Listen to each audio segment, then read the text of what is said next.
বরিশালে উৎসবমুখর পরিবেশে উদযাপন হয়েছে সনাতন ধর্মাবলম্বীদের অন্যতম ধর্মীয় উৎসব সরস্বতী পূজা। শুক্রবার সকাল থেকেই সরকারি বিএম কলেজ মাঠ সহ নগরের বিভিন্ন শিক্ষা প্রতিষ্ঠান ও পাড়া মহল্লায় সকাল থেকেই পূজা শুরু হয়। অঞ্জলি নিবেদনের মধ্য দিয়ে পূজার আনুষ্ঠানিকতা শুরু হয়।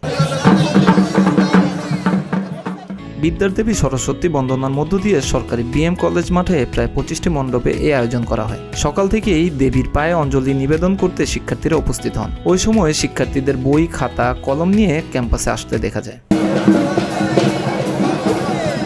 পুরোটা বছর যেন নির্বিঘ্নে ও মনোযোগ সহকারে পড়াশোনা করে ভালো ফল করতে পারেন এমন কামনা দেবীর কাছে। শিক্ষার্থীদের পাশাপাশি শিক্ষক শিক্ষিকারাও আসেন পূজা মণ্ডপে। মিরাজ হোসাইন, প্রতিদিনের বাংলাদেশ।